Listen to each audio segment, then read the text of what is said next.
Então, agora, né, vamos entender a atuação fisioterapêutica na unidade de terapia intensiva. A gente já entendeu um pouquinho sobre aqueles pacientes que precisaram ser atendidos no domicílio, que precisaram ser atendidos na unidade hospitalar, e agora a gente vai entender esses pacientes, né, que foram acometidos por algum motivo e precisaram pela bronquiolite de uma forma mais grave, né, e precisaram ser transferidos para uma unidade de terapia intensiva. Deixa eu botar. Travou. Pronto. Então, inicialmente, é importante que a gente saiba, né, como funciona o ventilador. Então, temos uma válvula de fluxo inspiratória, né? Essa válvula de fluxo inspiratória, ela vai passar por todo o ramo inspiratório até chegar no paciente. Durante o processo de expiração, a gente vai ter a abertura da válvula de exalação.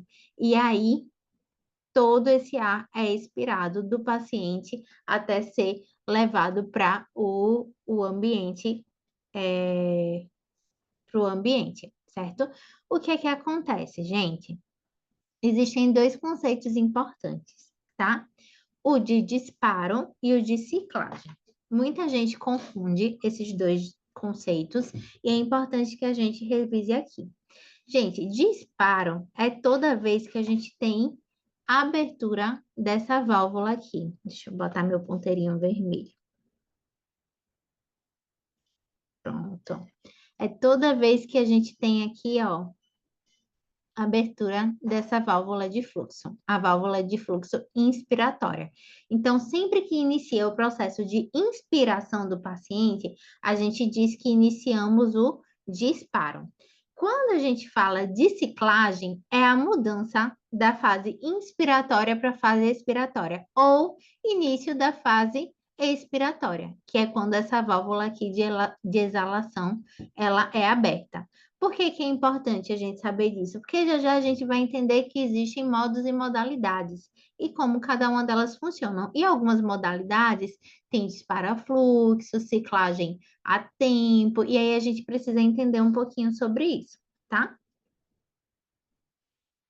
Existem conceitos importantes também que a gente acabou já revisando, mas vou repetir aqui, que é elastância, né? Que é a tendência de um órgão retornar ao seu tamanho original após a distensão.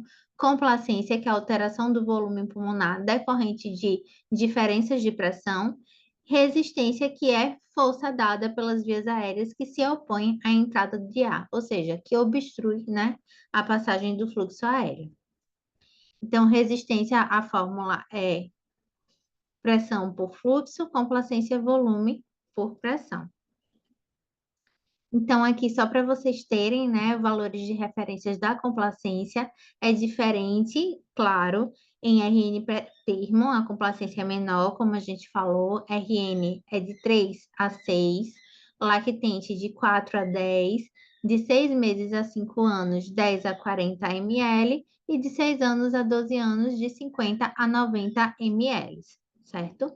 Então, aqui, lembrando que disparo é quando temos a abertura da válvula de fluxo inspiratória e ciclagem quando temos a abertura da válvula de fluxo exalatória, tá? Então, disparo, geralmente, ele pode ser por tempo, por pressão e por fluxo, tá? Disparo a tempo. Quando a gente fala do disparo a tempo, é importante, por exemplo, vou exemplificar, tá? Eu tenho um paciente que ele tá com uma frequência respiratória de 30 incursões por minuto, tá? O que é que isso quer dizer? Deixa eu botar aqui minha canetinha. Caneta. Por exemplo, o meu paciente está com 30 incursões por minuto. Isso quer dizer que ele vai ter uma inspiração a cada 2 segundos. Como assim, Mayara? Um minuto tem 60 segundos, certo? Se ele tem aqui, dentro de 60 segundos, 30 incursões, certo? Eu tenho aqui dentro de 60 segundos, 30 incursões. Isso quer dizer o quê? Que 60 dividido por 30 dá 2. Então, ele vai ter uma inspiração a cada 2 segundos. Isso quer dizer que a cada 2 segundos ele finaliza um ciclo respiratório, certo, gente? É isso que ele está falando. Aí nós temos algumas outras opções de disparo, né? A pressão e a fluxo também. A gente não vai se adeter tanto a entender todo o processo, porque a aula é mais voltada para bronquiolite, mas a gente tem um curso que é específico de ventilação mecânica invasiva, que a gente destrincha todo o beabá, fala minuciosamente de cada uma dessas condições, certo? Mas por conta do tempo, a gente acaba apenas pincelando nesse curso de bronquiolite e focando mais nos ajustes dos parâmetros ventilatórios, certo? Um conceito importante: modos ventilatórios e modalidades ventilatórias. Muita gente confunde, muita gente acha que é a mesma coisa. Modos e modalidades ventilatórias são condições diferentes, tá? Modo ventilatório é a relação entre o ventilador e o paciente, tá? Vamos pensar assim para ficar mais fácil de memorizar. Então, essa relação, ela pode ser de diferentes formas, basicamente três: controlada, assistida e espontânea. Então, aqui, ó, o desenho já diz tudo. Controlado. O ventilador que manda tudo. O ventilador que está controlando a ventilação. Mesmo que o meu paciente tente respirar, ele não vai ter autonomia. Ele vai ficar, ó, à mercê da vontade do ventilador, certo? Temos o assistido. O assistido, o ventilador, ele vai dar apenas, ó, o tapinha no bumbum, apenas um suporte, vai dar apenas uma assistência, mas o meu paciente também precisa fazer esforço para respirar, tá? E o espontâneo, o meu paciente, ele está mais independente. O ventilador vai se adaptar à demanda do meu paciente. O agente principal vai ser o meu paciente, certo? Esses são os modos ventilatórios. Então, vamos aqui, ó. Controlado, né? Controlado. Controlado, eu vou ter. Lembra daqueles conceitos de disparo e ciclagem? Controlado, eu vou ter disparo do ventilador e a ciclagem também do ventilador. Quando eu tenho assistida, eu tenho disparo do paciente e ciclagem do ventilador. Professora, pere, o que é mesmo disparo, o que é mesmo ciclagem? Disparo, gente, abertura da válvula inspiratória. Ciclagem, mudança do tempo inspiratório para o tempo expiratório, né? Mudança do ciclo, na verdade, inspiratório para o ciclo expiratório. Então, assistida, quem vai disparar? O meu paciente. Quem vai iniciar o ciclo inspiratório? O meu paciente. Quem vai iniciar o ciclo expiratório? O ventilador, certo? Na espontânea, o paciente tanto começa o ciclo inspiratório quanto o ciclo expiratório, tá? Aqui, esse estudo é interessante, eu sempre mostro nas minhas aulas que ele traz a comparação entre o assistido controlado, a CINV e a IMV. Gente, hoje em dia a gente não utiliza mais, tá? Nem CINV, nem IMV, certo? Por quê, professora? Porque a gente já sabe, por meio de estudos, que o modo assisto controlado, ele vai favorecer, ó, uma melhor aeração e uma melhor homogeneidade, né? E também uma melhor sincronia paciente-ventilador. Quando a gente pensa no modo SINV e no modo IMV, a gente tem uma maior assincronia, uma ventilação mais dificultosa desse paciente, certo? Esse outro estudo, ele mostra também com relação ao trabalho respiratório na mecânica ventilatória de pretermos neonatos, que o modo assisto controlado, ele é o melhor modo quando comparado tanto a SINV quanto a IMV. Então, o trabalho respiratório, ele vai ser reduzido quando utilizamos o modo assisto controlado, certo? Esse estudo, ele também traz, com relação, é uma meta-análise, né? E aí ele vai falar sobre o risco de, eita, que fugiu o nome. Ai, gente, fugiu o nome. Risco de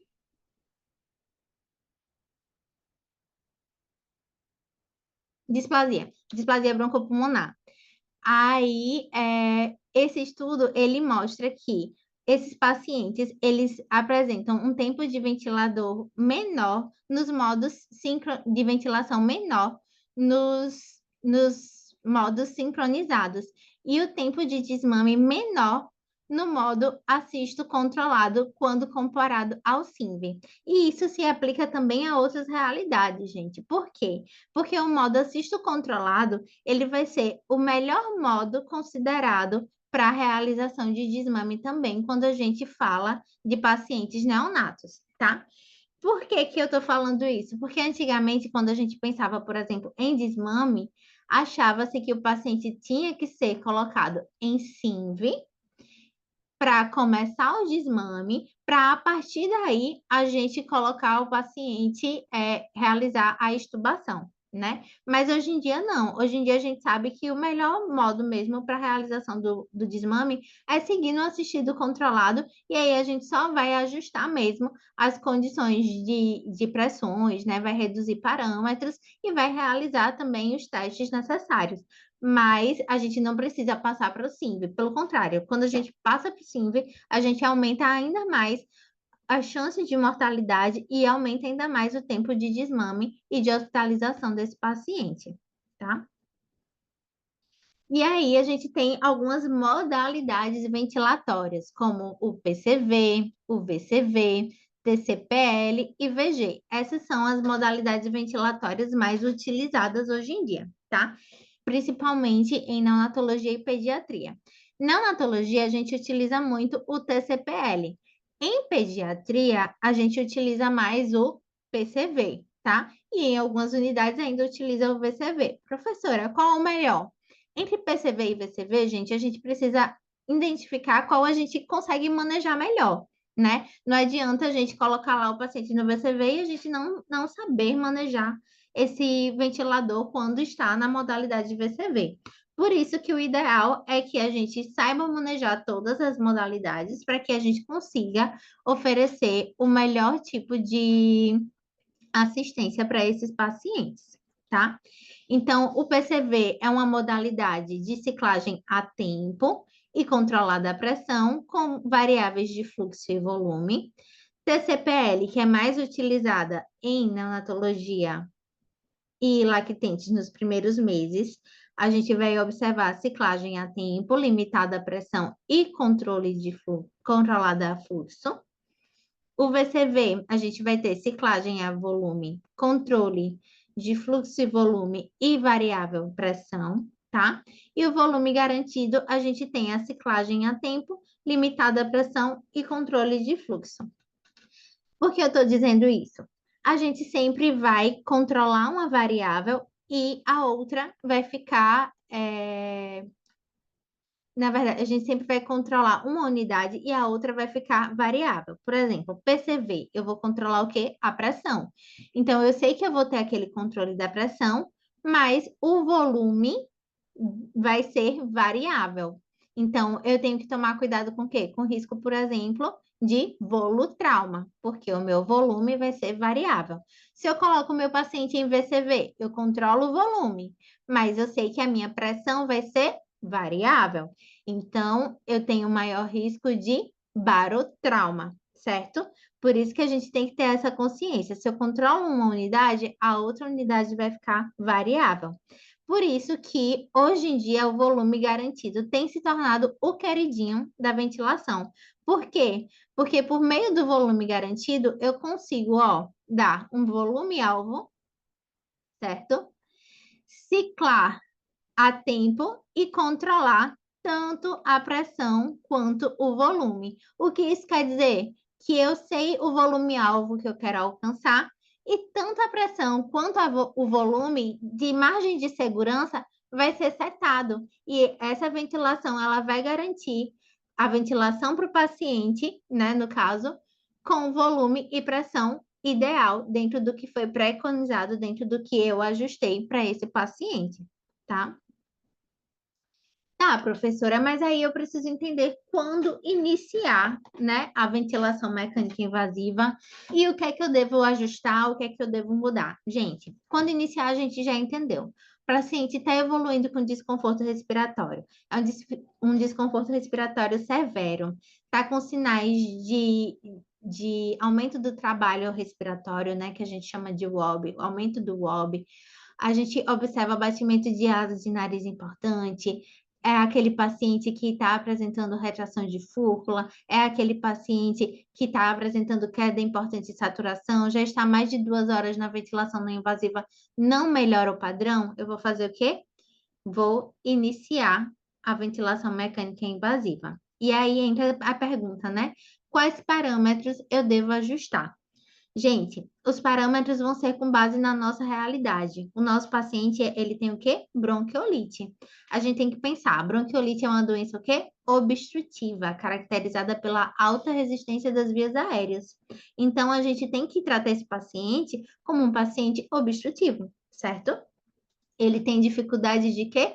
De expirar esse ar, né? A gente precisa retirar esse CO2, esse ar de dentro dos pulmões. Então, a gente vai entender melhor como traçar essa estratégia, tá? Qual é o objetivo da ventilação mecânica invasiva? Tem como objetivo facilitar a troca gasosa, reduzir o trabalho ventilatório. Deixa eu só mudar aqui a setinha.